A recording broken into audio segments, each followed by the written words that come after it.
Welcome to Beyond the Badge.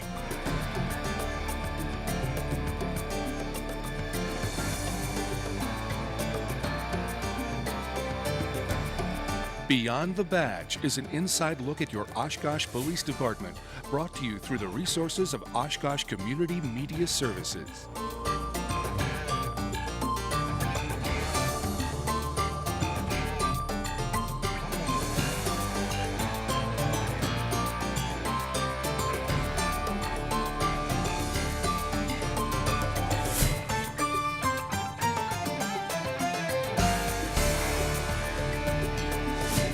Welcome to this edition of Beyond the Badge. I'm Joe Nichols.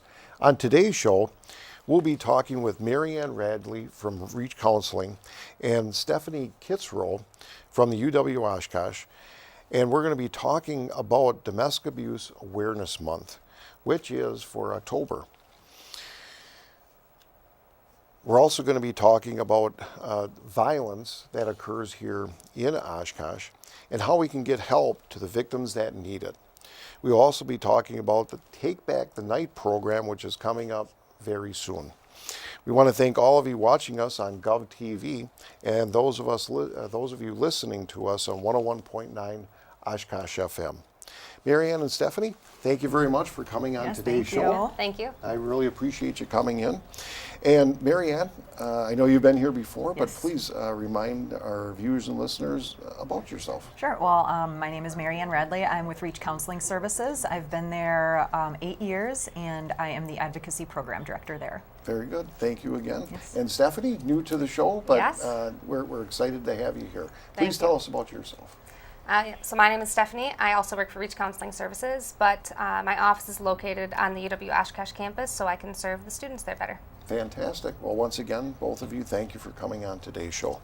And as we begin, first of all, what is Take Back the Night?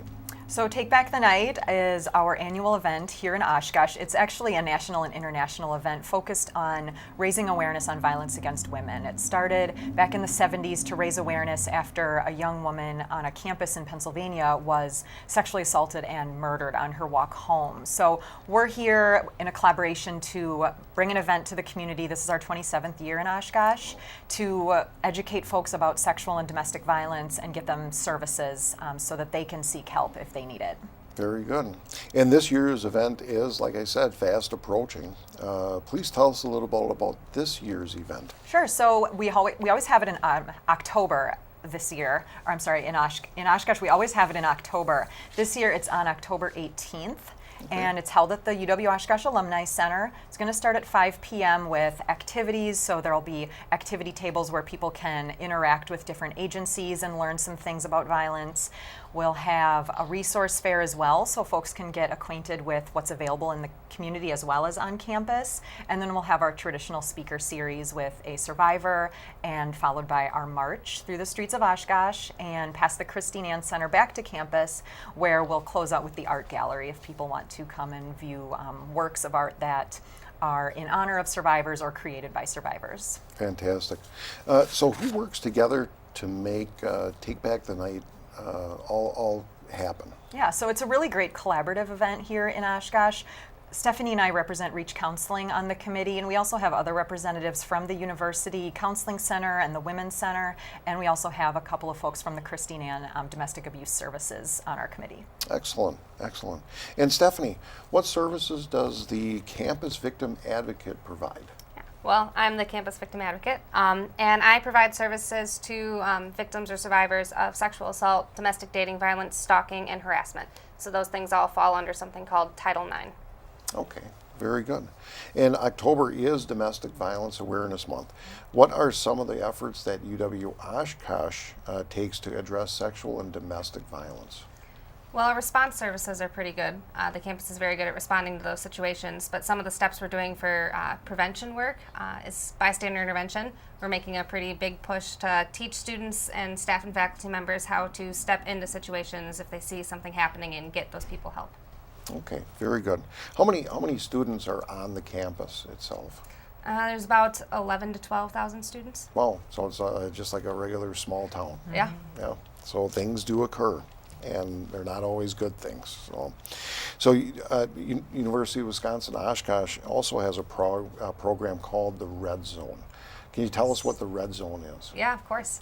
It's actually a new program that we just started this year. So the Red Zone is those first 6 weeks of the fall semester when students tend to be at a higher risk for sexual assault. So it's a new environment. They're new to the UW Oshkosh campus. They maybe don't know too many people, and it kind of puts them at that higher vulnerability risk for being assaulted. Okay. That's excellent. Is this something that's a new program, or? Yeah, so around the whole 6 weeks, we're doing some programming around bystander intervention, like I mentioned, just trying to raise awareness for sexual assault and domestic violence issues on campus, and teach students about the different resources they can access. Okay, and I know that they have the CSO program, which Yeah. I think is an excellent program for students. Can you just remind everyone what the CSO program is for UW Oshkosh? Yeah.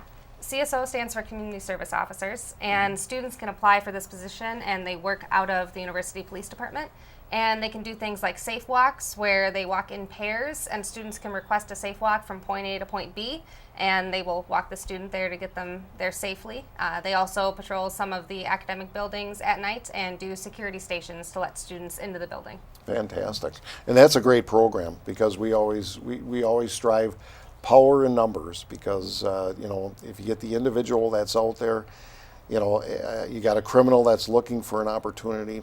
That's probably the person, a single person, sometimes intoxicated, that they'll pick out of the group. Mm-hmm.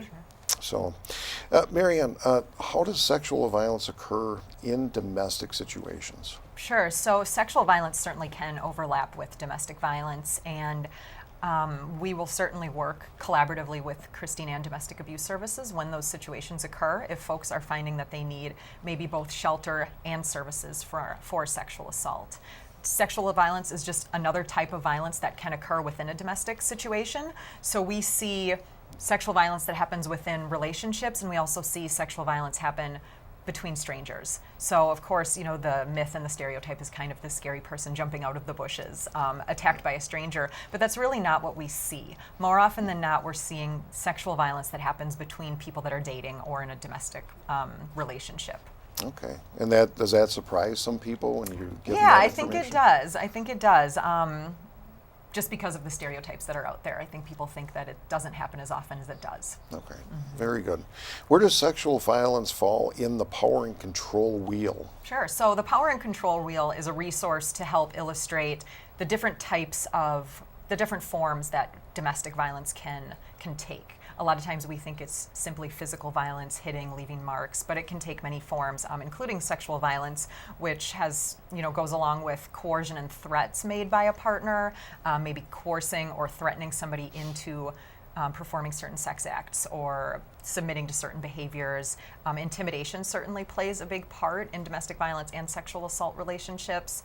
And then there's also the construct of male privilege that falls into a domestic violence or a sexual violence relationship. Okay, and when we talk about the power and control wheel, is this something that's available for people to? It is, to yeah, take a widely look at? available online. If you just simply Google Power and Control Wheel, you'll have lots of results. All right, very good. I know that we give out the power and control wheel Yes. in our domestic abuse packets, Yeah. and it's a good thing to look at, because It is. and it always seems as though things go in circles, and, Definitely. and that is something to take a look at. Well, we're going to continue our discussion with Marianne and Stephanie on domestic and sexual violence awareness right after this short break.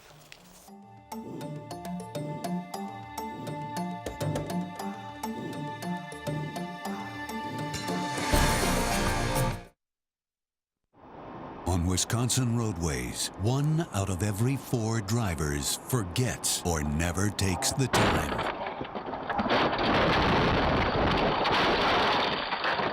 Over 500 people died on Wisconsin roads last year, many due to not wearing their seatbelts. Learn how we can achieve 0 deaths on Wisconsin roads. Visit zeroinwisconsin.gov. Zero in Wisconsin, a vision we can all live with. Thank you.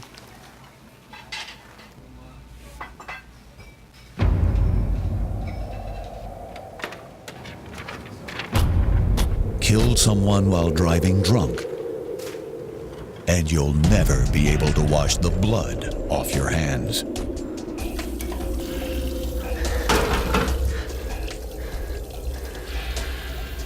Why won't this blood wash off?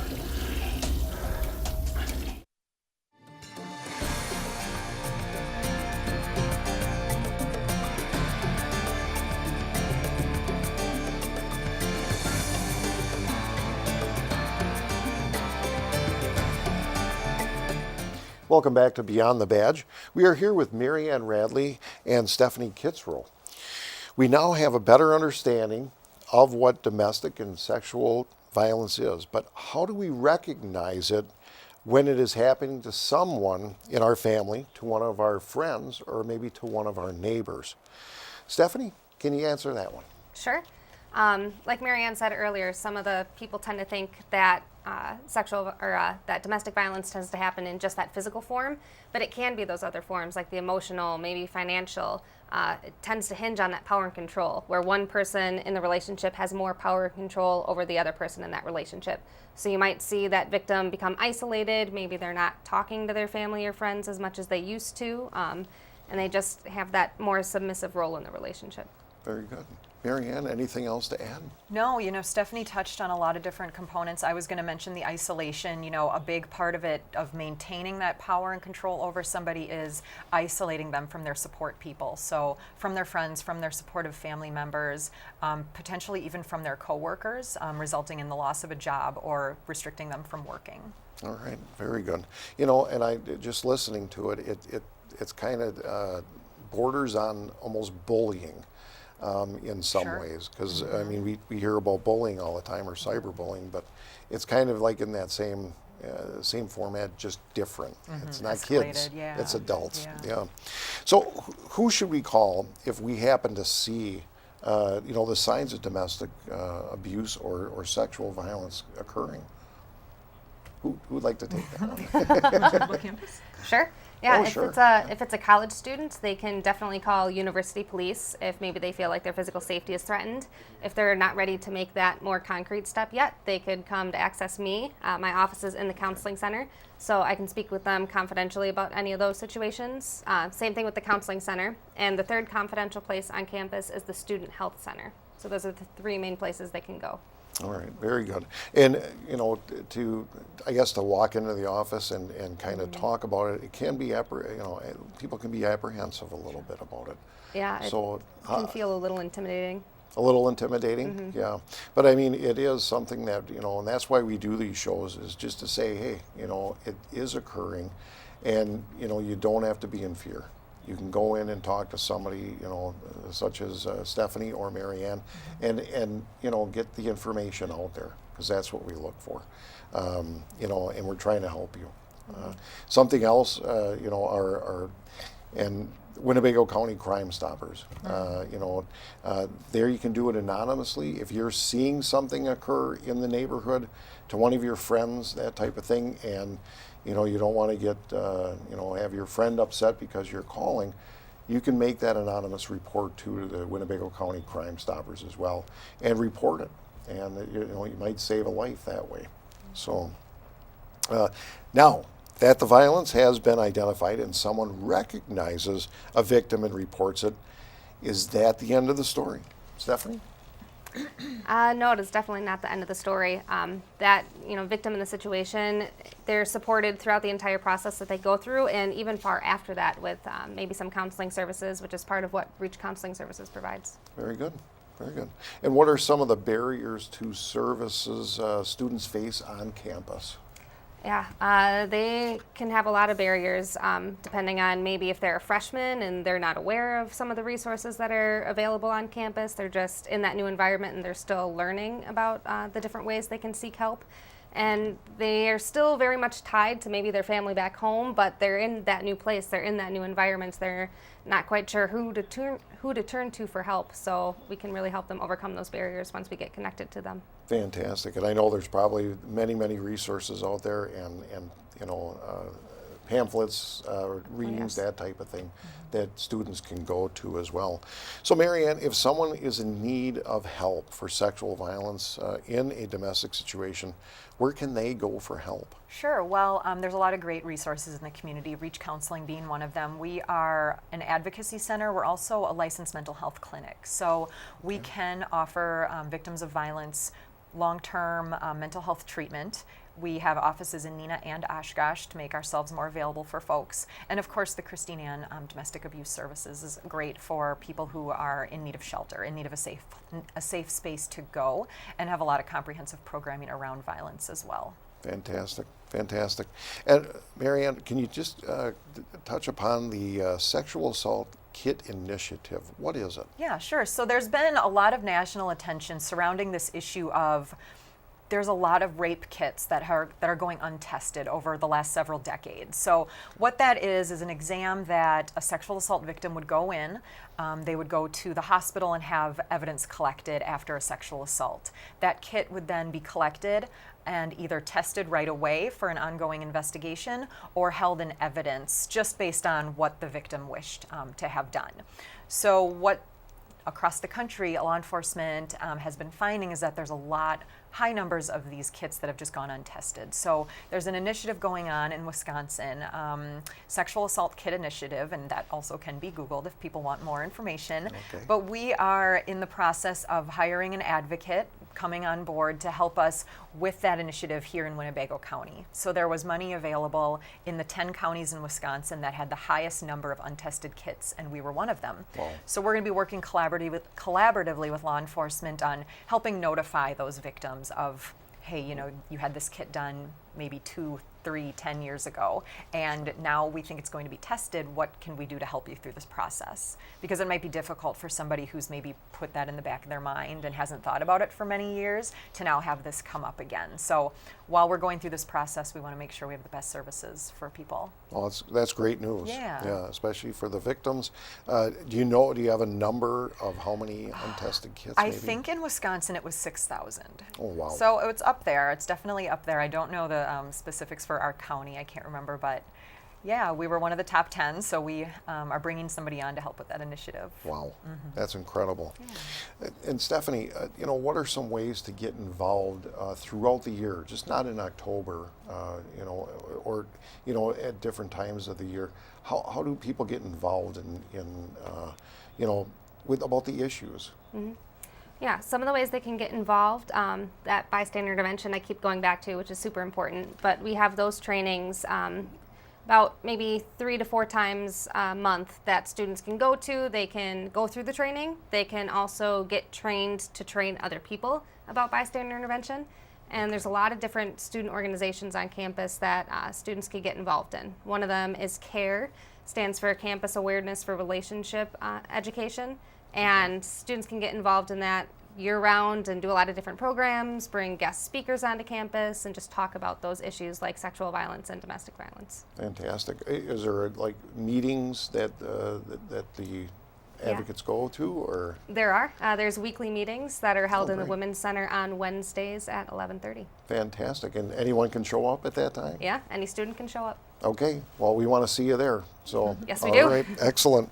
Marianne, your work for Reach Counseling Services, what programs does Reach Counseling, provide for the community? Yeah, so Reach has quite a bit of programming for the community. As I mentioned earlier, we have our main office up in Neenah, but we also have an office down in Oshkosh just to make travel a little bit easier for folks that need to come see us. We are a licensed mental health clinic, so we have a handful of therapists that work pretty exclusively with survivors of trauma. So sexual violence, domestic and physical abuse, a child therapist who sees kiddos that have also experienced the same thing. And those services are available at both of our offices. We have advocates that provide community-based advocacy, and Stephanie on the campus. So advocates will help folks in crisis, going to the hospitals when they're getting those rape kit exams done that I mentioned earlier. So we go with folks to provide support and information during those exams, and then follow them throughout the legal process. So helping people get connected with law enforcement, with the court process, the district attorney's office, all of those different things. And we have prevention education. So we have a couple folks that go into all the schools here in Winnebago County and talk to our students about Awesome. safe and unsafe touching, healthy relationships, consent, and as they get older, what are the legal ramifications of sexual violence? So these are the behaviors you need to look out for, and this is what you need to be careful of. And then we also have a sex offender treatment program, which I'm not sure a lot of people know about, but we kind of work with the issue full circle, from prevention to response, and then, of course, if we really want to end sexual assault, we have to treat the people who are committing the acts of crime. So, yeah, a lot of we have programs. support groups. Yeah, I could go on. We have a lot. Yeah. We have a lot for people. Well, that's excellent, and it's all for the safety of the community, and that's why we're here. You're here, and I thank you so very much for coming on today's show and talking with us today.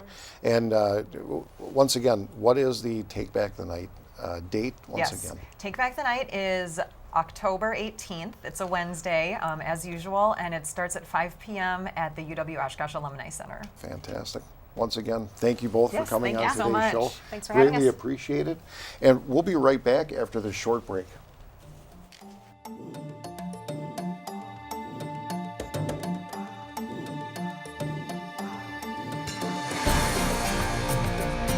If you have expired or unused medication, don't flush it, pour it down the drain, or toss it in the trash. Safely dispose of unwanted or expired medications at the drug drop box located inside the Oshkosh Police Department. It's convenient and anonymous, safe and secure, and it's open to everyone 24/7. Drop off your prescriptions, over-the-counter drugs, pet meds, and more. Keep drugs out of the reach of children and out of our water supply. Dispose of unwanted or expired medications at the drug drop box. For more information, visit the Oshkosh Police Department website at oshkoshpd.com.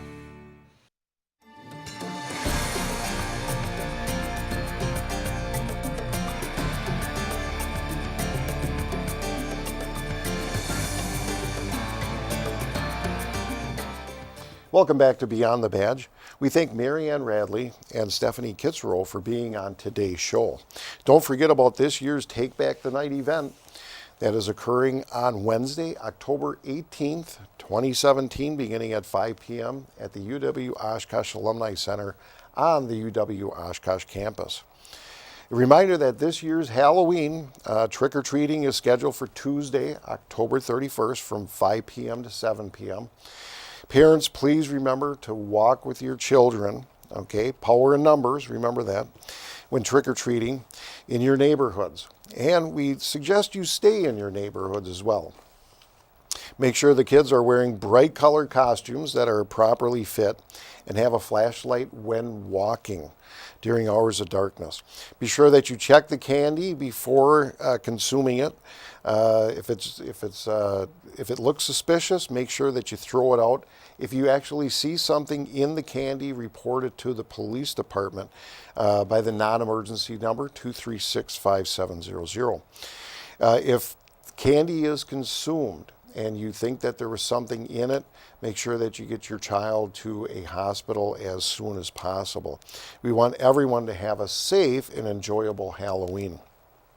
Remember, for replay times, check out oshkoshmedia.org or oshkoshpd.com. You can go to both locations if you want to watch a show again, or maybe see another show from in previous months. Well, it's sad to say, but this is the last Beyond the Badge that I will be hosting. I thank all of you for watching and listening to me and the rest of us here at Beyond the Badge. I send special thanks to my good friends, and I do call them friends, Jake, Scott, Emily, Ian, and Daryl, for making Beyond the Badge go smooth here for me and for the rest of us. I also thank Andy Radig and Dean Leisgang for their support over the years, and they've moved on now to bigger and better things. And usually I say until next time, but the next time you'll have a new host. And I just want to say to all of you, thank you again for watching and listening. Take care and stay safe.